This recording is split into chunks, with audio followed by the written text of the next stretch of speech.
বিয়ের দাওয়াত থেকে মায়ের সঙ্গে বাসায় ফিরছিল স্মৃতি। হঠাৎ ছিটকে পড়ে পানিতে ডুবে থাকা ভাঙা স্ল্যাবের ফাঁকা দিয়ে ড্রেনে পড়ে যায়। আশেপাশের লোকজন ছুটে এসে উদ্ধার চেষ্টা করে। প্রায় 10 থেকে 15 মিনিট পর ঘটনাস্থল থেকে কিছুটা সামনে ড্রেনের ভিতরে আটকে থাকা অবস্থায় স্মৃতিকে উদ্ধার করা হয়। তবে হাসপাতালে নেওয়ার আগে মৃত্যু হয় তার।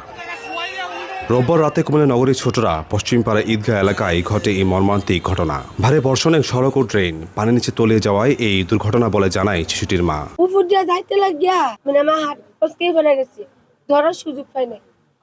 পানির সুটে আমার মেয়েরে নিয়ে গেছে। সোমবার দুপুরে নগরীর টমসন ব্রিজ কবরস্থানে দাফন করা হয় স্মৃতিকে। এই সময় স্বজনদের কান্নায় ভারী ওঠে পরিবেশ। একমাত্র মেয়েকে হারিয়ে বাকরুদ্ধ পরিবার। স্থানীয়দের অভিযোগ, ড্রেন পরিষ্কার ও সংস্কার কাজ চললেও কয়েকটি স্থানে স্ল্যাব ভাঙা ও খোলা ছিল। টানা বৃষ্টিতে পানির নিচে তলিয়ে যাওয়ায় তৈরি হয় চরম ঝুঁকি। এই ড্রেনগুলি জাম থাকে, পানিও কোনো ক্লিয়ার থাকে না। একটু বৃষ্টি হলে পানি সাগর হয়ে যায়। নিহতের পরিবারের প্রতি সমবেদনা জানিয়ে আর্থিক সহায়তা দেওয়ার কথা জানিয়েছে সিটি কর্পোরেশন। যারাই এটাতে জড়িত থাকুক, আমাদের সিটি কর্পোরেশনের গাফিলতি হোক, এলাকাবাসীর গাফিলতি হোক, আমরা কিন্তু এই বিষয়গুলো দেখব। আমাদের প্রশাসক মহোদয় ইতিমধ্যে বাচ্চার গার্ডিয়ানের সাথে কথা বলেছেন, উনি 1 লাখ টাকা অনুদানও দিয়েছেন।